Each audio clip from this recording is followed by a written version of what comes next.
الحمدللہ رب العالمین والصلاة والسلام علی سید الانبیاء والمرسلین اما بعد فاعوذ باللہ من الشیطان الرجیم بسم اللہ الرحمن الرحیم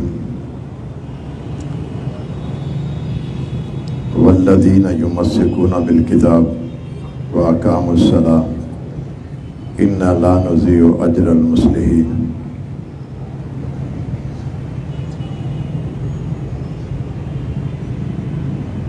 وہ لوگ جو قرآن و حدیث کو مضبوطی سے پکڑ لیتے ہیں اور نماز کو قائم کرتے ہیں، یہی لوگ حقیقت میں اصلاح کرنے والے ہیں۔ ہم اصلاح کرنے والے لوگوں کے اجر کو ضائع نہیں کرتے۔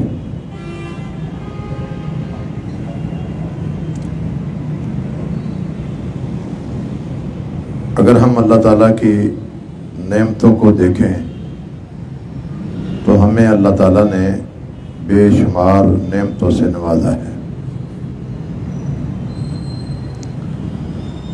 اگر ایک نظر ہم آسمان کی طرف دوڑائیں تو ہمیں آسمان پر جتنی بھی نعمتیں نظر آ رہی ہیں، خود آسمان ایک چھت اللہ نے بنا دی ہے، پھر اس میں سورج، چاند، ستارے جگمگاتے ہیں۔ ان کا جگمگانا ان کے لیے کوئی فائدہ نہیں ہے۔ اسی طرح اللہ تعالیٰ نے زمین کو اور زمین کے اوپر جتنی بھی بیوٹی اور خوبصورتی ہے، وہ پودوں کی صورت میں ہو، وہ چرند پرند کی صورت میں ہو، وہ دریاؤں اور آبشاروں کی صورت میں ہو، ان ساری خوبصورتی کا ان کو کوئی فائدہ نہیں ہے۔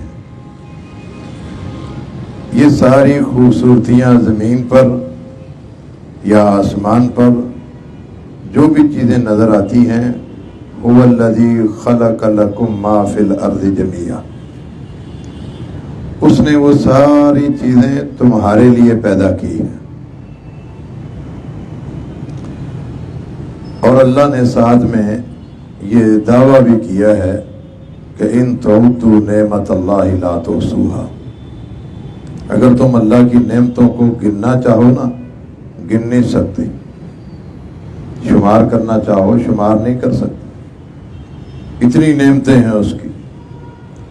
پھر بھی اس نے کہا لئن شکرتم لازیدنکم، پہلے ہی نعمتیں اتنی ہیں شمار نہیں ہوں گی تم سے، لیکن میں تمہیں پھر بھی کہتا ہوں کہ اگر تم میری نعمتوں کا شکریہ ادا کرو گے تو میں اور نعمتیں دے دوں گا۔ یہ ساری نعمتیں اللہ تعالیٰ نے ہمیں دے کر ہم سے کیا مانگا ہے؟ کیا ہم سے بھی اتنی چیزیں مانگی ہیں جتنی اس کی نعمتیں؟ ہم سے صرف اس نے ایک حق مانگا ہے، ایک حق، حق اللہ علی العباد ان یعبدوہ ولا یشرک بہ شیئا۔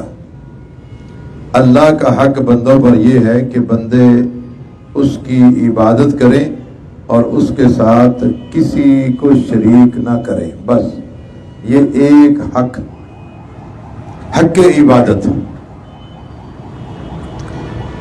اور اسی وجہ سے اللہ تعالیٰ نے ہمیں دنیا میں آباد کیا ہے۔ فرمایا کہ ما خلقت الجن والانس الا لیعبدون، جن و انس کو میں نے زمین پر بسایا ہے تو اس لیے بسایا ہے تاکہ وہ میری بندگی کریں۔ گویا کہ زمین و آسمان کو اور مخلوقات کو سب کو اگر اس نے سجایا ہے تو اپنی توحید کے لیے، اپنی عبادت کی خاطر۔ عیسائی کہا کرتے تھے کہ اگر اللہ تعالیٰ عیسیٰ علیہ السلام کو نہ پیدا کرتا تو جہان نہ بناتا۔ یہودی کہتے ہیں کہ نہیں، اگر عزیر علیہ السلام کو نہ بناتا اللہ تعالیٰ تو جہان نہ بنتا۔ تو امت محمد بھی تو کسی سے پیچھے نہیں رہے گی، اس لیے کہ اللہ کے نبی صلی اللہ علیہ وسلم کہہ کے گئے ہیں لَتَتَّبِعُنَّ سَنَنَ مَنْ كَانَ قَبْلَكُمْ حَذْوَ النَّعْلِ بِالنَّعْلِ، میری امت کے لوگ بھی سابقہ امتوں کے نقش قدم پر چلیں گے، جیسے دونوں جوتے سائز میں ڈیزائن میں ایک جیسے ہوتے ہیں، صرف نام کا فرق ہوتا ہے نا، یہ سیدھا جوتا ہے، یہ الٹا جوتا ہے، یہ دایاں ہے، یہ بایاں ہے۔ فرمایا کہ نام کا فرق ہوگا کہ وہ یہودی ہیں، یہ امت محمد ہے، بس باقی بالکل سیم انہی کے نقش قدم پر چلیں گے۔ تو ہم نے بھی کہہ دیا کہ اگر اللہ کے نبی کو اللہ نہ پیدا کرتا تو جہان نہ بنتا۔ تو یہ تو کسی پیغمبر کی کوئی تعریف نہیں ہے، نہ ہی عیسیٰ علیہ السلام کی یہ تعریف ہے، نہ ہی عزیر علیہ السلام کی، نہ اللہ کے نبی صلی اللہ علیہ وسلم کی۔ تعریف تو وہ ہوتی ہے جس میں کوئی دوسرا شریک نہ ہو۔ یہ بات تو آپ بھی کہہ سکتے ہیں، میں بھی کہہ سکتا ہوں، آپ بھی کہہ سکتے ہیں کہ میں نہ بنتا تو جہان نہ بنتا، میں نہ پیدا ہوتا میرا باپ نہ پیدا ہوتا، میرا باپ نہ پیدا تو اس کا باپ نہ پیدا ہوتا، اس کا باپ نہ پیدا ہوتا آدم نہ پیدا ہوتا، آدم نہ پیدا ہوتا جہان نہ بنتا۔ یہ کوئی فضیلت والی بات تھوڑی ہے، یہ تو ہر بندہ کہہ سکتا ہے۔ اس لیے اللہ تعالیٰ نے جہان کو پیدا کیا ہے اپنی عبادت کے لیے، اپنی توحید کے لیے۔ ما خلقت الجن والانس الا لیعبدون، کہ میں نے جن و انس کو اس دنیا میں بسایا ہے تو اپنی توحید کے لیے۔ یعبدون عبادت، توحید العبادہ، عبادت کسے کہتے ہیں کہ اسم جامع لکل ما یحب اللہ، کہ ہر اسم جامع، ہر وہ چیز جس کو اللہ پسند کرے، ہر وہ جامع چیز جس کو اللہ پسند کرے، اس کا تعلق آپ کی گفتگو سے ہو، آپ کے ظاہری عملوں سے ہو، باطنی عملوں سے ہو، جو بھی اللہ کی پسند کی ہوگی وہ عبادت ہے۔ آپ گفتگو اللہ کی پسند کی کریں وہ عبادت ہے، آپ ظاہری عمل اللہ کی پسند کے کریں، نمازیں اب آپ نماز پڑھی ہے ظاہری طور پر رکوع سجدہ کیا ہے، یہ عبادت بھی اگر اللہ کی پسند کی ہے تو یہ بھی عبادت ہے۔ باطن بھی اگر آپ کا اللہ کے لیے کی پسند کا ہے کہ دل میں بھی ایسی باتیں نہیں ہیں اور جو اللہ کو پسند ہے وہ دل میں ہے، تو وہ بھی آپ کی عبادت ہے۔ وہ یہ کہ عبادت تو ایک بڑا وسیع مفہوم ہے، اس میں سب کچھ آ جاتا ہے۔ اس لیے ایک حق اللہ نے مانگا ہے، حق اللہ العباد ان یعبدوہ ولا یشرکوا بہ شیئا۔ اللہ کا حق بندوں پر یہ ہے کہ بندے اس کی عبادت کریں اور کسی کے ساتھ شریک نہ کریں۔ اب اللہ کے جو ایک حق اللہ نے ہم سے مانگا ہے وہ ہم کیسے ادا کریں؟ ایک حق جو ہم سے مانگا ہے اللہ نے، وہ حق کی عبادت ہم کیسے ادا کریں؟ آپ اپنی مرضی سے، یہ اپنی مرضی سے، میں اپنی مرضی سے، کیا حق ادا ہو جائے گا؟ اللہ نے قرآن میں کہا کہ لیس بامانیکم ولا امانی اہل الکتاب، تمہاری تمناؤں سے اور نہ اہل کتاب کی تمناؤں سے، یہود و نصارہ کی بھی تمناؤں سے نہیں، تمہاری تمناؤں سے بھی یہ حق ادا نہیں ہوگا۔ اللہ پھر کیسے ادا کرے جب ہماری تمناؤں سے نہیں ادا ہوگا؟ تو اگر کوئی شخص اپنی مرضی سے کر لیتا ہے تیری عبادت تو پھر کیا ہے؟ اللہ نے کہا افرأیت من اتخذ الہہ ہوا، آپ نے اس شخص کو نہیں دیکھا جس نے اپنی خواہشات کو اپنا معبود بنا لیا ہے؟ اپنی خواہشات، اپنی تمنائیں، آرزویں، جیسے دل نے کہا ویسے کیا۔ کیا فرق ہے؟ ایک بندہ قبر کا پجاری ہے، ایک دل کا پجاری ہے، کوئی فرق ہے دونوں میں؟ دونوں میں کوئی فرق نہیں۔ دل کے پجاری کو آپ کہتے ہیں ٹھیک ہے، اور قبر کے پجاری کو کہتے ہیں مشرک ہے۔ وہ کس کی پوجا کر رہا ہے؟ وہ قبر کی کر رہا ہے، اور یہ کس کی کر رہا ہے؟ یہ دل کی کر رہا ہے۔ حالانکہ دیکھا جائے کہ آج تک قبر کی پوجا کسی نے نہیں کی، آج تک بت کی پوجا نہیں ہوئی۔ آپ حیران ہوں گے کہ کیسے آج تک قبر کی پوجا نہیں ہوئی۔ اگر قبر کی پوجا ہو تو یہاں کریم آباد کا کہاں ہے قبرستان؟ قریب ہی ہے نا یہ۔ تو ہر قبر پوجا ہوتی، ہر قبر کی پوجا ہوتی۔ اگر قبر کو پوجا نہ ہوتا تو ہر قبر کی پوجا ہوتی۔ ہر قبر پوجتی نہیں ہے، قبر کے اندر جو ہستی ہے اس کی پوجا ہو رہی ہے۔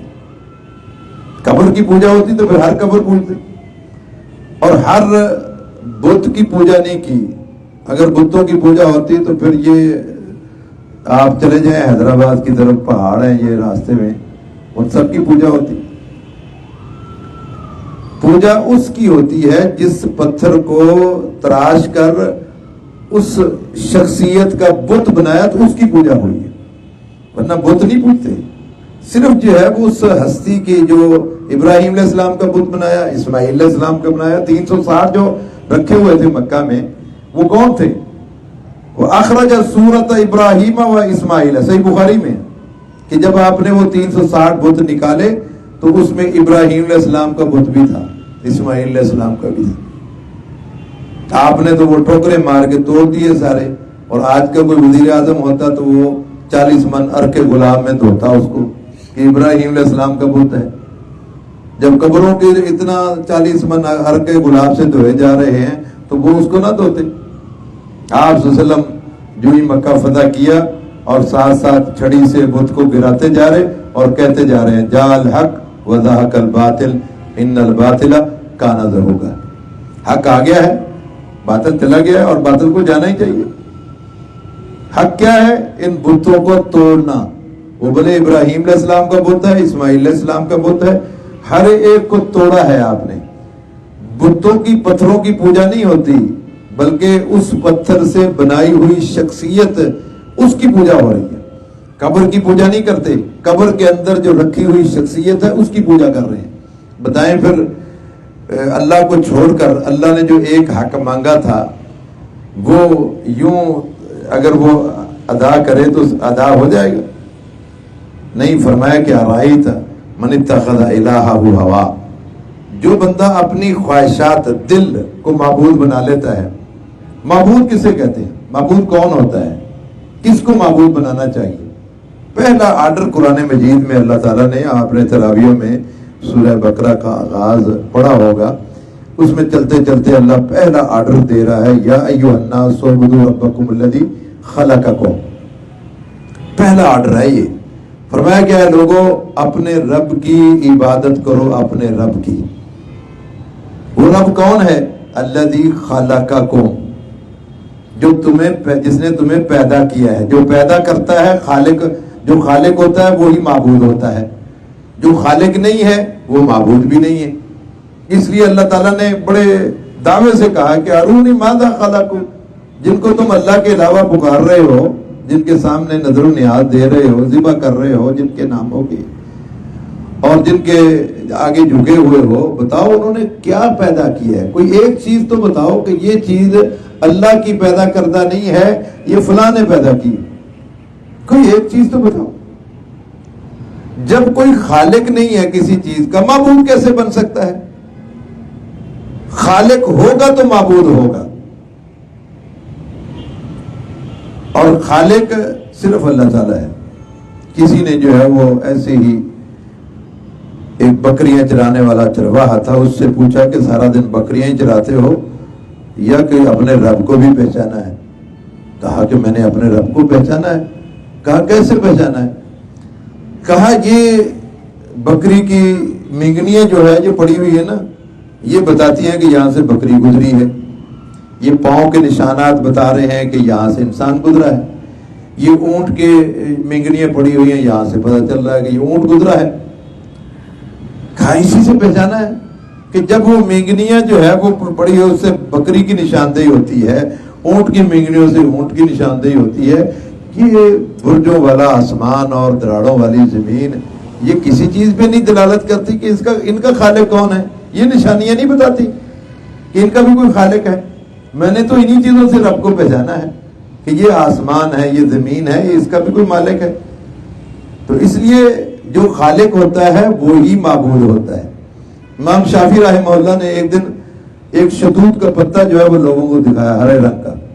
کہا دیکھو یہ شہتوت کا پتا ہے، اس پتے کو اگر شہد کی مکھی کھائے تو میٹھا شہد پیدا کرتی ہے، اور اگر اس کو ریشم کا کیڑا کھائے تو ریشم پیدا کرتا ہے، اور اگر اس کو ہرن کھائے تو کستوری پیدا کرتی ہے، اور اگر گائے بکری کھائے تو وہ مینگنیاں کرتی ہے.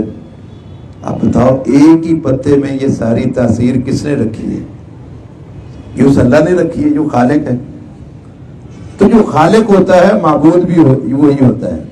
امام ابو حنیفہ رحمہ اللہ سے کسی نے دہریہ قسم کے انسان نے مناظرہ رکھ لیا کہ یہ ایٹومیٹک ہے جہان، ایک مرتا ہے چلا دوسرا پیدا ہو جاتا ہے، سارا جہان ایٹومیٹک، سورج آتا ہے غروب ہو جاتا ہے، دن آتا ہے دن جاتا ہے تو رات آ جاتی ہے، یہ ایٹومیٹک سلسلہ ہے، کوئی ان کا خالق مالک نہیں ہے۔ امام ابو حنیفہ سے اس کا مناظرہ، امام صاحب جو ہے وہ تھوڑے سے دیر سے پہنچے اس کے پاس، کہا کہ آپ دیر سے کیوں آئے؟ کہا میں دریا کے کنارے آیا تھا، وہاں کوئی کشتی نہیں تھی، میں کیسے آتا، بس میں کھڑا رہا وہاں، اور دیکھتے ہی دیکھتے ایک درخت جو ہے وہ خود بخود گرا اور خود بخود اس کے تختے بنے اور خود بخود اس کی کشتی بن گئی اور خود بخود وہ دریا میں آ گئی اور میں اس کو بیٹھ گیا اور ابھی یہاں پہنچا ہوں، اس لیے لیٹ ہو گیا۔ اس نے کہا کہ تف کیسے، یہ ہو ہی نہیں سکتا کہ درخت خود بخود گرے، کشتی خود بخود بنے، دریا میں آ جائے، آپ کو لے کر یہاں آ جائے، یہ کیسے ہو سکتا ہے؟ کہتا ہے تف ہے تیری عقل پر، اگر کشتی جو ہے وہ خود بخود نہیں بنتی، اتنا بڑا جہان بغیر کسی خالق اور مالک کے یہ چل رہا ہے، یہ کیسے چلتا ہے؟ تو بات یہ ہے کہ یہ جو خالق ہوتا ہے وہی معبود ہوتا ہے، وہی معبود ہوتا ہے۔ تو اس لیے عبادت کس کی کرنی ہے؟ اللہ کی۔ اور کیسے کرنی ہے؟ بات تو جہاں تھی کہ اللہ وہ حق، تیرا حق عبادت جو ہے وہ کیسے ادا کریں، ہماری مرضی سے تو نہیں ہو رہا، کرتے ہیں تو کہتا ہے کہ تم نے تو اپنے دل کو معبود بنا لیا، تو پھر کیسے کریں؟ پھر اللہ پھر کیا تیری عبادت کا حق کسی مولوی سے پوچھ کے کریں یا کسی پیر سے؟ کیا کریں؟ غیروں سے پوچھ کے کریں، ہماری مرضی تو نہیں چلتی۔ اب غیر میں ابوبکر صدیق رضی اللہ تعالیٰ سے لے کر آخری امتی تک سب غیر ہیں، سب غیر ہیں۔ اور ابوبکر صدیق رضی اللہ تعالیٰ عنہ، ان کا کیا مقام ہے، کیا درجہ ہے؟ آپ صلی اللہ علیہ وسلم نے فرمایا کہ تم سے پہلے 70 امتیں گزر چکی ہیں اور تم 70ویں امت ہو۔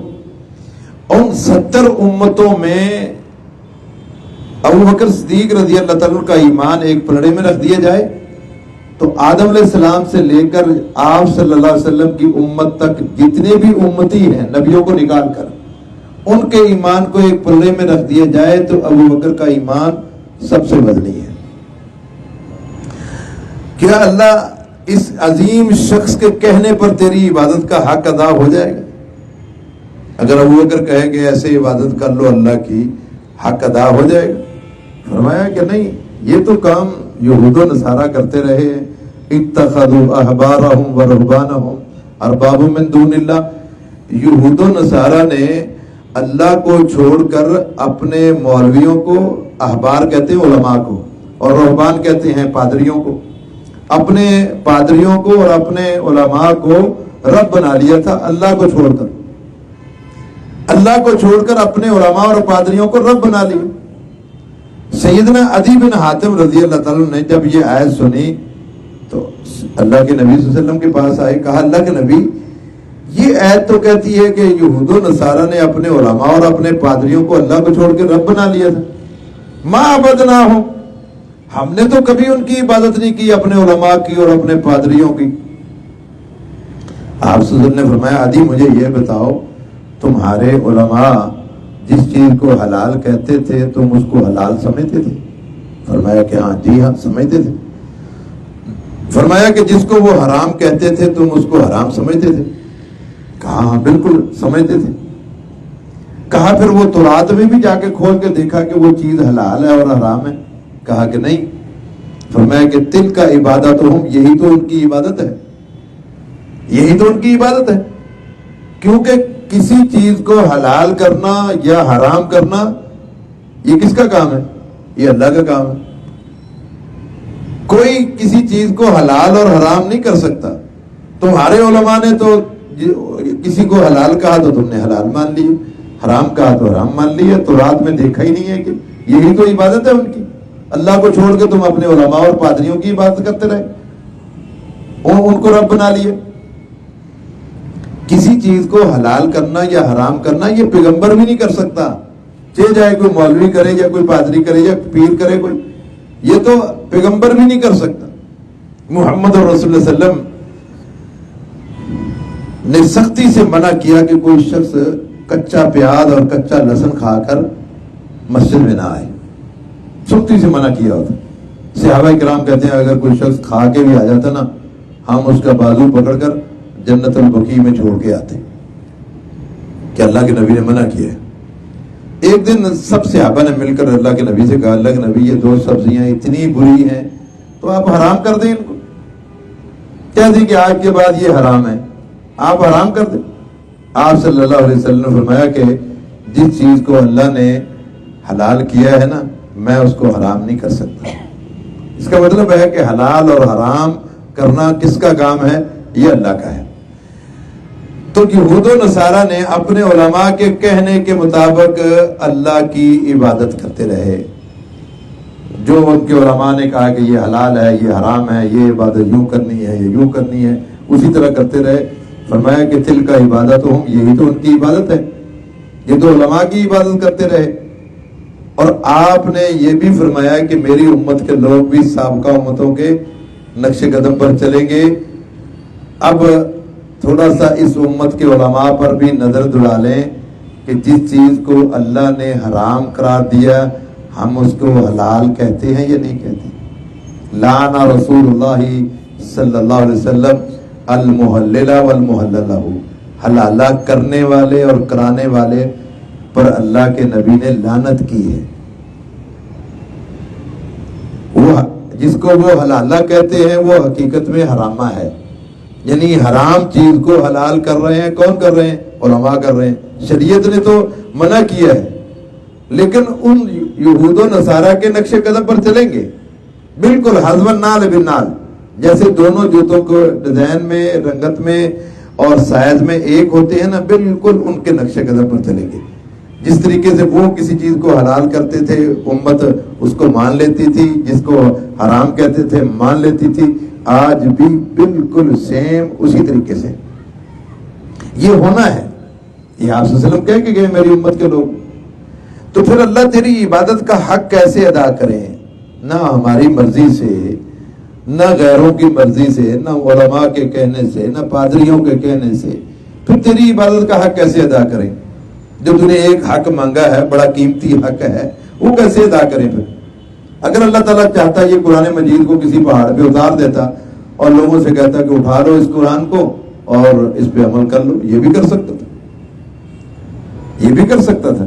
اگر اللہ تعالیٰ چاہتا تو جبرائیل فرشتے کو فردن فردن ہر بندے کے پاس بھیج دیتا کہ جاؤ کریم آباد میں جو ہے وہ UBL بینک کے اوپر کچھ لوگ جو ہے ان کو ان کی عبادت کا طریقہ بتا دو، اور باقی مسجدوں میں جا کر ایک ایک بندے کو ان کی عبادت کا طریقہ بتاؤ کہ یہ تمہاری عبادت کا طریقہ ہے. یہ بھی اللہ تعالیٰ اختیار کر سکتا تھا. کون سی بات تھی کہ جبرائیل فرشتہ ہر ایک کے پاس نہیں آ سکتا تھا؟ آ سکتا تھا، لیکن یہ طریقہ بھی نہیں اپنایا اللہ نے. تو پھر کیا کیا؟ فرمایا کہ اللہ تعالیٰ نے پھر ایک ہستی کا چناؤ کیا. ایک ہستی کا چناؤ کیا. کس نے کیا؟ اللہ نے. اللہ نے ہم سے مشورہ لے کے نہیں کیا کہ کس کو میں نے چننا ہے، آپ بتائیں، آپ ووٹ دیں کس کو چننا چاہیے.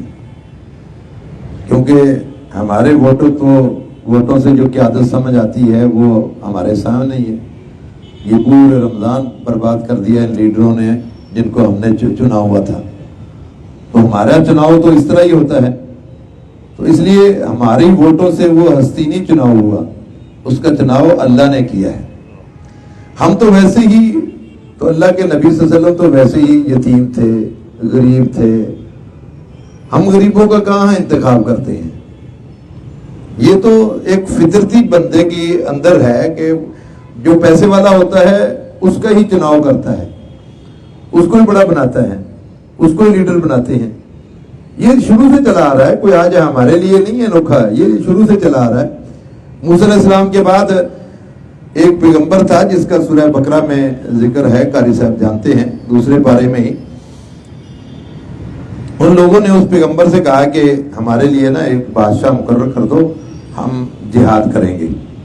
اس پیغمبر نے کہا کہ نہ کرو، اللہ نے اگر جہاد تم پر فرض کر دیا تم نہیں لڑو گے. انہوں نے بڑی باتیں کی، قد اخرجنا من دیارنا و ابنائنا، ہمیں اپنے گھر بار سے نکال دیا گیا اور بچوں سے جدا کر دیا گیا کہ ایسے نہیں لڑیں گے ہم لڑیں گے. آپ جو ہے وہ ایک کمانڈر ایک آرمی چیف جو ہے وہ مقرر کر دو تاکہ ہم اس کے متحدی میں جہاد کریں. اس پیغمبر نے کہا کہ ٹھیک ہے. کہا کہ یہ طالوت جو ہے اس کو اللہ نے تمہارا کمانڈر مقرر کر دیا. اس پر بہت ساری بحث شروع ہو گئی کہ یہ کیسے ہو سکتا ہے, یہ بادشاہ کیسے ہو سکتا ہے, یہ کمانڈر کیسے بن سکتا ہے. لم یؤت سعۃ من المال, اس کے بعد تو مال ہی نہیں ہے. ہمارے ووٹ تو ان لوگوں کے لیے ہوتے ہیں جو مالدار ہوتے ہیں, جو پیسے والے ہوتے ہیں. اس کے پاس تو مال نہیں, غریب آدمی ہے, غریب آدمی ہے, اس کا مال ہی نہیں ہے, اس کو کیسے کمانڈر بنا دیا.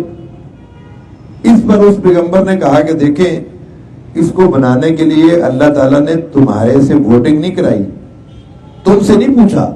ان اللہ اصطفیٰ, سب سے پہلے کہ اس کا چناؤ اللہ نے کیا ہے.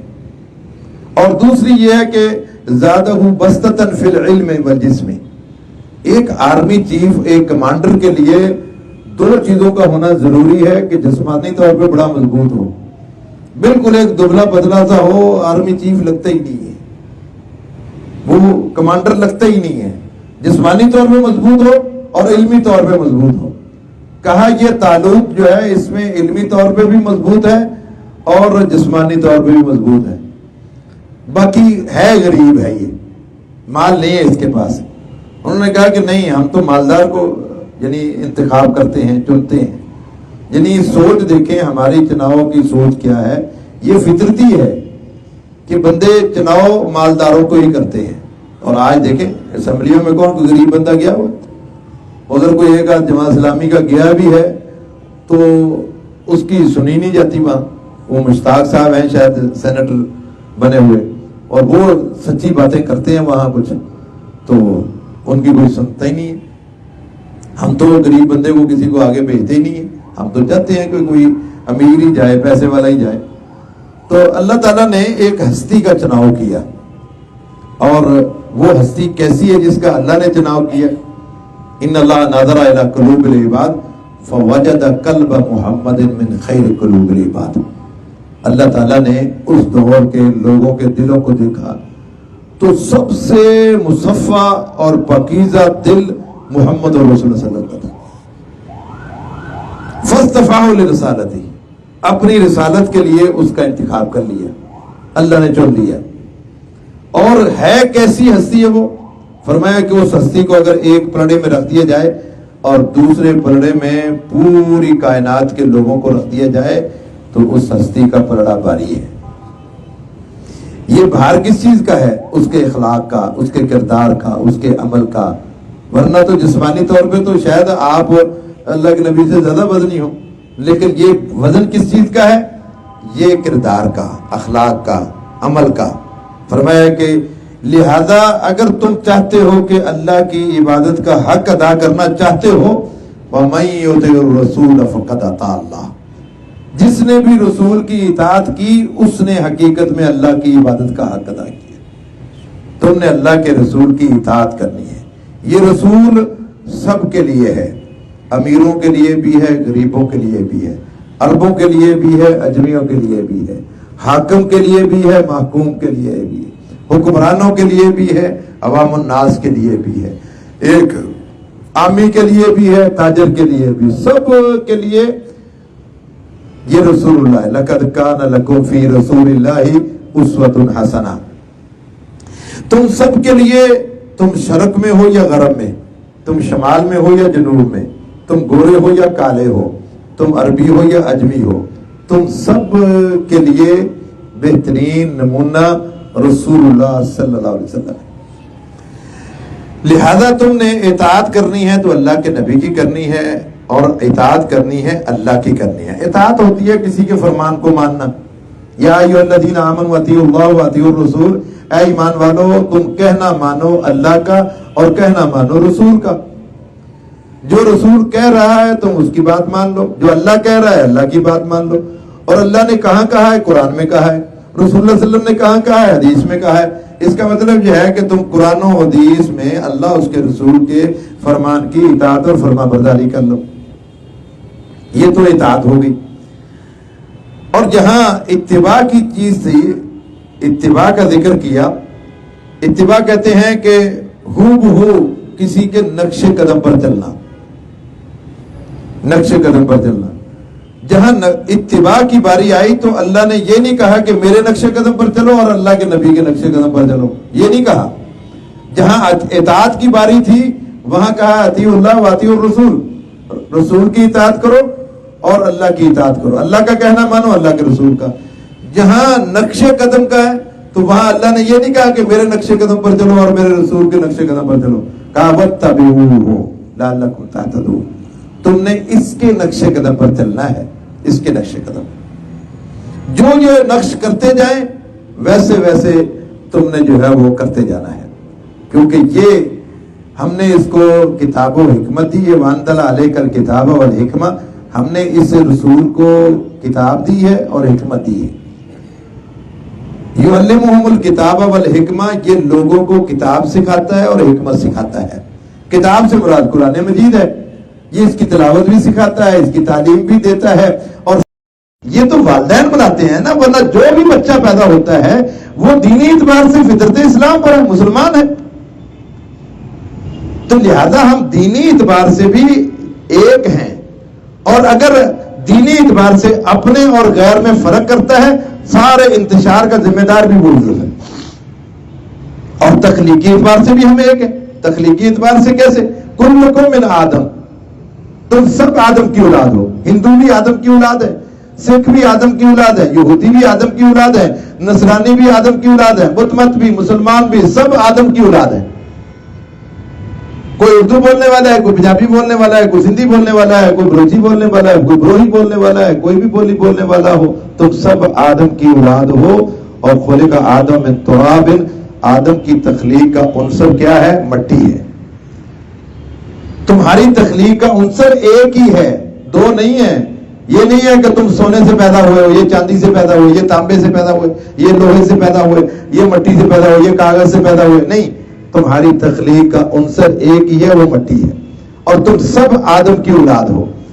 اب لا فضل لعربی علی اجمی، کسی عربی کو اجمی پر کوئی فوقیت نہیں، اور نہ ہی کسی جو ہے وہ گورے کو کالے پر ہے، الا بالتقوی، ہاں جس میں دل میں اللہ کا ڈر ہو وہ اللہ کے ہاں معزز ہے۔ ان اکرمکم عند اللہ اتقاکم، تم میں سے معزز اللہ کے ہاں وہ ہے جو سب سے زیادہ متقی پرہیزگار ہے، جس کے دل میں زیادہ اللہ کا ڈر ہے، ورنہ کوئی فضیلت نہیں ہے۔ اگر کوئی آدم علیہ السلام کی اولاد ہونے کے ناطے اپنے اور غیر میں فرق کرتا ہے کہ یہ اردو بولنے والا ہے، میں پنجابی بولنے والا، فرق کر رہا ہے، یہ سندھی بولنے والا ہے، میں اردو بولنے والا ہوں، یہ پشتو بولنے والا پٹھان ہے، میں جو ہے وہ فلاں ہوں، اگر یہ فرق کرتا ہے اس انتشار کا پورا ذمہ دار وہ شخص ہے جو تخلیقی اعتبار سے اپنے اور دوسرے کے درمیان میں فرق کرتا ہے، جبکہ دونوں آدم کی اولاد ہیں۔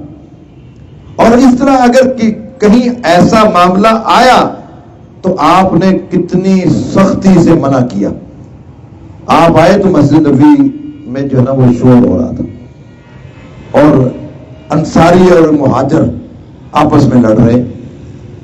آپس میں جب انصاری نے دیکھا کہ یہ مہاجر مجھ پہ غالب آ رہا ہے، اس نے کہا یا الانصار، اے انصاریوں آؤ، یہ مہاجر مجھے مار رہا ہے۔ اور مہاجر نے دیکھا کہ یہ تو انصاریوں کو سب کو جمع کر رہا ہے، اس نے کہا یا المہاجرین، اے مہاجروں آؤ، یہ انصاری مجھے مار رہا ہے۔ یہ آوازیں بلند ہوئی، اللہ کے نبی نے سنی، آپ حجرے سے باہر آئے، آپ نے کہا کہ الدعوی الجاہلیہ، یہ جاہلیت کی گندی پکار ابھی بھی تمہارے اندر ہے، وانا بین اظہرکم، میں تمہارے اندر موجود ہوں، ابھی بھی یہ گندی پکار جاہلیت کی تمہارے اندر موجود ہے۔ آپ بتاؤ کہ انصار اور مہاجر کا لفظ اللہ نے نہیں دیا، السابقون الاولون من المہاجرین والانصار، یہ نام اللہ نے دیے ہیں، پھر بھی اگر ان ناموں کو عصبیت کے لیے استعمال کر رہے ہو تو اللہ کے نبی نے اس کو دعوی الجاہلیہ کہا ہے کہ جاہلیت کی گندی پکار ہے۔ جن ناموں کو اللہ نے دیا ان ناموں کے ذریعے سے اگر ایک دوسرے پر کو بلاتے ہیں عصبیت کی بنا پر، آپ نے فرمایا کہ جاہلیت کی گندی پکار ہے۔ جو نام اللہ نے دیے ہی نہیں ہے ان پر اگر ہم عصبیت پھیلا رہے ہیں تو پھر کی کون ذمہ دار ہوگا؟ الدعوی الجاہلیہ وانا بین اظہرکم، یہ جاہلیت کی جنی، جاہلیت کا دور کون سا؟ عیسیٰ علیہ السلام کے بعد آپ کی بعثت سے پہلے 600 سال تک کوئی نبی نہیں آیا، اس کو جاہلیت کا دور کہتے ہیں. کوئی کتاب نہیں تھی, کوئی پیغمبر 600 سال تک نہیں آیا, عجیب و غریب دور تھا, جاہلیت ہی جاہلیت تھی, اس کو جاہلیت کا دور کہا جاتا ہے. کہا کہ یہ اس دور کی پکار ہے جو میرے سے پہلے دور اور عیسی علیہ السلام کے بعد 600 سال کا دور ہے, وہ جاہلیت کا دور تھا, اس کی یہ گندی پکار تمہارے اندر ہے جب میرے ہوتے ہوئے. فرمایا کہ من قاتل تحت رایت حمیت, جو اندھے جھنڈے کے نیچے, صحیح مسلم کی روایت ہے, ابو ہریرہ راوی ہے, جو اندھے جھنڈے کے نیچے لڑتا ہے, اندھے جھنڈے کے, اور خود ہی اللہ کے نبی نے اندھے جھنڈے کی تفسیر کی ہے, یدعو الی عصبیت, بلاتا ہے وہ عصبیت کی طرف, وینصر عصبیت, تعاون کرتا ہے عصبیت کی بنا پر, اور بھی لفظ ہیں کچھ کہ یہ ساری دعوت دیتا ہے, ہینڈ بل تقسیم کرتا ہے عصبیت کے, بینر لگاتا ہے, اور یہ سارے تعاون کر رہا ہے, فنڈنگ کر رہا ہے, سب عصبیت کی بنا پہ کر رہا ہے. کرتے کرتے بینر لگاتے لگاتے کسی نے گولی مار دی, اب مر گیا. آپ نے فرمایا کہ جو بندہ یہ کام کرتا کرتا مر گیا, فقتلۃ جاہلیۃ, اس کی موت اور ابو جہل کی موت میں کوئی فرق نہیں, کوئی فرق نہیں. ہم تو اس کا نام یہ فلاں شہید چوک فلاں کے نام سے, وہ کس پہ مرا ہے؟ جس کو اللہ کے نبی صلی اللہ علیہ وسلم کہہ رہے ہیں کہ یہ اس کی موت اور ابو جہل کی موت میں کوئی فرق نہیں. تو بات یہ ہے کہ یہ دین ہمیں تخلیقی اعتبار سے بھی وحدت کا درس دیتا ہے اور دینی اعتبار سے بھی ہمیں وحدت کا درس دیتا ہے. تو لہذا ہم اس دین کو اپنانے والے ہیں جو دین محمد رسول اللہ علیہ وسلم لے کر آئے ہیں, اور اللہ تعالیٰ نے ہمیں ساری نعمتیں دے کر ہم سے ایک حق مانگا ہے. اس حق کو نہ ہم اپنی مرضی سے ادا کر سکتے ہیں, نہ اپنے مولویوں کی مرضی سے ادا کر سکتے ہیں, نہ پیروں اور فقیروں کی مرضی سے ادا کر سکتے ہیں, بلکہ اس عبادت کا حق جیسے اللہ کے نبی نے وہ عبادت کی ہے ویسے کریں گے تو قبول ہوگی, ورنہ نہیں ہوگی. اللہ تعالیٰ سے دعا ہے کہ اللہ تعالیٰ ہماری باتوں اور ریاستوں کو قبول فرمائے اور ہمارے ہر عمل کو سنت کے مطابق بنا دے. کوئی عمل ہمارا سنت سے ہٹ کر نہ ہو, ورنہ جو ہے وہ رائے گان جائے گا, کوئی فائدہ نہیں ہوگا. وآخر دعوانا الحمدللہ رب العالمین.